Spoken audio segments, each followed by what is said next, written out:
பெண்கள் முறையான குடும்பத்தை அனுசரித்து போகாமல் குடும்பத்தில் ஏற்பட்ட சின்ன சின்ன கஷ்டங்களை கூட பெண்கள் பொறுத்துக்காம உடனடியாக ஒரு ஆடம்பர வாழ்க்கைக்கு ஆசைப்பட்டா அந்த குடும்பத்தில் என்ன நடக்கும் அப்படிங்கிறது தான் இந்த திரைப்படம் காமிச்சிருக்கு. எல்லா குடும்பங்களுக்கும் ஆண்களுக்கும் பெண்களுக்கும் அதே மாதிரி ஆண்களுடைய நெருக்கடிகளை இக்கட்டான சூழ்நிலையில் புரிஞ்சுக்கணும். எல்லா நேரத்திலும் ஆண்கள் ஒரே மாதிரியான பொருளாதாரத்தை ஈட்டி குடும்பத்துக்கு கொடுக்க முடியாது. குடும்ப வாழ்வியில் பொருளாதாரம் என்பது ஏற்றத்தாழ்வு எப்பவுமே இருக்கும். அந்த பொருளாதாரம் சமநிலையாக இருக்கணும்னு பெண்கள் நினைக்கிறதும் கூடாது. அதே நேரத்தில் பெண்கள் அப்படிங்கிறது குடும்பத்தில் சில கட்டுப்பாடுகளோடு நிறையா திருமணம் ஆகிற வரைக்கும் ஆண் பெண்ணோட பல சுதந்திரமாக இருக்கலாம். திருமணத்துக்கு பிறகு குழந்தை அப்படின்னு ஒன்று இருக்கும்போது குழந்தைக்காக வாழ்க்கையில் சில விஷயங்களை சமரசம் பண்ண வேண்டிய தேவையெல்லாம் இருக்குது. அதெல்லாம் நடக்கலை அப்படிங்கிறது தான் அந்த திரைப்படம் நடக்காததுனால அதெல்லாம் பெண்கள் அப்படிப்பட்ட ஒரு விஷயங்கள் எல்லாம் வாழ்க்கையில் நினைச்சு பார்க்கறதுனால என்ன மாதிரியான விளைவுகள் ஏற்படும், குடும்பமே அழிஞ்சு போகும். ஆகவே குடும்ப பெண்களும் சரி ஆண்களும் சரி குடும்பம் அமைஞ்சதுக்கு அப்புறம் அதை கவனமாக வழிநடத்தி கொண்டு போகணும். வாழ்க்கையில் ஏற்றத்தாழ்வுகள் இருக்கும், அதை அனுசரித்து போகணும் அப்படிங்கிறது தான் அந்த திரைப்படம் காட்டுது. பெரிய வெற்றி படமாக அமையும். சீன் அப்படின்னா அந்த கடைசியில் இருக்கிற கிளைமேக்ஸ் தான். ஹீரோ அவர் ரொம்ப நொந்து போய் இப்படி வாழ்க்கையில குடும்பத்தில் இப்படி ஒரு தவறு ஏற்படுறதுனால, அது தான் மனைவியால் தவறு ஏற்படுறதுனால அந்த மனைவியை கொண்டுட்டு அந்த குழந்தையா கொல்லப்படுது. அதுக்கு பிறகு அவரும் வாழ பிடிக்காம அவரும் தன்னைத்தானே அழிச்சுக்கிறாரு. ஒரு குடும்பமே அழிஞ்சு போகுது அப்படிங்கிறது இந்த கதையினுடைய கருவா அந்த கடைசி ஒரு 2-3 நிமிஷத்துல காட்டுறாங்க. வாழ்க்கைங்கிறது இருமுனை தானே. வாழ்க்கையோட தொடக்கம் ஒரு முனை, வாழ்க்கையோட கடைசி என்பது இன்னொரு முனை. இது ரெண்டும் சேர்ந்ததுதான் இது இருமுனை. ஒரு முனையில தொடங்கி இன்னொரு முனை போய் சேர்ற வரைக்கும் ஒரு நெறிப்படி ஒரு நல்ல ஒரு வாழ்வியல, நல்ல ஒரு அதிசரணையான ஒரு பண்பான ஒரு நல்ல குடும்பமா நல்ல ஒரு வாழ்வியல் அமைச்சுட்டு வாழணும். அதுதான் ஒரு முனை. எப்படி எல்லாரும் குழந்தை பிறந்தோம்னா சந்தோஷப்படுறாங்களோ அந்த மாதிரி கடைசி அந்த வாழ்வியல் புரியும் போது கூட நிறைவான ஒரு வாழ்க்கையை வாழ்ந்துட்டு போகணும். இருமுனை படத்துடைய ட்விஸ்ட் பாயிண்ட் எங்க ஆரம்பிக்குது அப்படின்னா, ஒரு மனைவி ஒரு குடும்பத்திற்கு தேவையான ஒரு பொருளாதாரத்தை தேவையான நேரத்தில் ஒரு ஆண்மகனால ஈட்டி தர முடியல.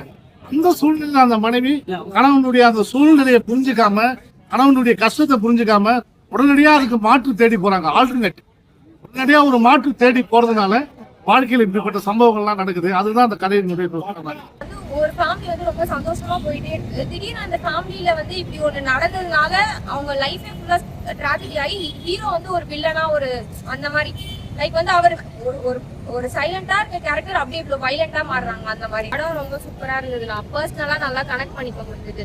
ஒரு பொண்ணு ஒரு காசுக்காக எந்த எக்ஸ்ட்ரீமுக்கு போவாங்க அதெல்லாம் நல்லா காமிச்சிருந்தாங்க.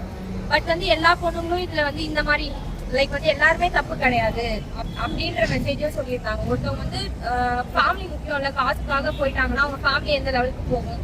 அப்பா அண்ட் குழந்தையோட அந்த பாண்ட் எல்லாம் சூப்பரா ரொம்ப அழகா காமிச்சாங்க. ஓப்பனிங்ல இருந்து அத அவங்க பொண்ணு கூட இருக்க ரிலேஷன்ஷிப் அது ரொம்ப ரொம்ப பியூரா இருந்தது. லைக் அது ஒரு சினிமான்றதை தாண்டி ஒரு ரியல் லைஃப்ல பாக்குற மாதிரி. ஒரு அப்பா அவளை எவ்வளவு சந்தோஷமா பாத்துக்கணும்னு நினைக்கிறாங்க அந்த மாதிரி இருந்தது.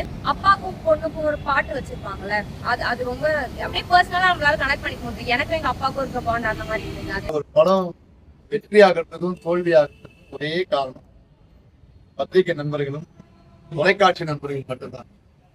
இன்னைக்கு பாத்தீங்கன்னா நான் ஏற்கனவே படம் பண்ணேன். அந்த படத்துக்கு மிகப்பெரிய லெவல்ல நீங்கதான் எனக்கு ஆதரவு கொடுத்தீங்க. இந்த படத்துக்கும் ஆதரவு கொடுக்குற மாதிரி கேட்குறீங்க. இந்த படம் எப்படி இருக்கு என்னன்றது நான் உங்களுக்கு சொல்லக்கூடாது. சமூகத்துக்கும் குடும்பத்துக்கும் தேவையான ஒரு சப்ஜெக்ட் நான் கொடுத்துருக்கேன். நீங்க ஆடியன்ஸ் கேளுங்க, ஆடியன்ஸ் என்ன சொல்றாங்கன்னு பாருங்க. கண்டிப்பா அவங்களுடைய ஆடியன்ஸுடைய ஒவ்வொரு வார்த்தைகள் தான் ஒரு படத்துடைய வெற்றி.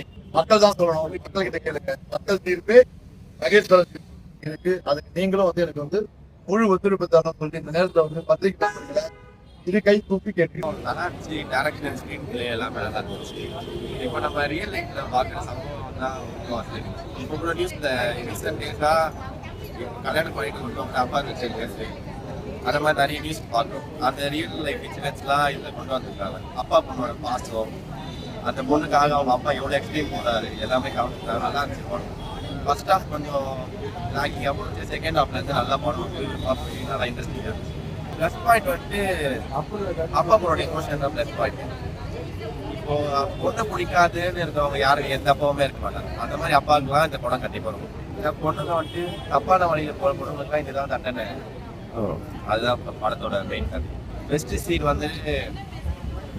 அவங்க அப்பா அந்த ஒரு பொண்ணு கீழே போட்டு என் லைஃப் எப்படி இருக்குன்னு தெரியுமான்னு சொல்லிட்டு அழுதுட்டு அந்த ஃபிளாஷ்பேக் பாட்டு வரும்ல, அது ரொம்ப நல்லா இருந்துச்சு. எல்லாருக்குமே லிட்டரலி எமோஷனல், எல்லாரும் நல்லா கிளைமேக்ஸ்ல அவங்களே சுத்திக்கிறது அதெல்லாம் ரொம்ப படத்துல முக்கியமா சொல்லணும்னா பாட்டு ரொம்ப ப்ளஸ் பாயிண்ட். அந்த ஃபர்ஸ்ட் லவ் சாங்காகவும் இருக்கட்டும், செகண்ட் அந்த அப்பா சாங் ரெண்டுமே நல்லா இருந்துச்சு. இந்த படம் வந்து பார்த்தீங்கன்னா ரொம்ப ஒரு பெஸ்ட்டாக அருமையாக பண்ணியிருக்காரு. இந்த படத்தில் வந்து பார்த்தீங்கன்னா மக்கள் பார்க்க வேண்டிய ஒரு கான்செப்ட். வாழ்க்கையோட சூழ்நிலையில் வந்து இன்ப துன்பங்கள் கஷ்டங்கள் எல்லாமே சேர்ந்து வரும்.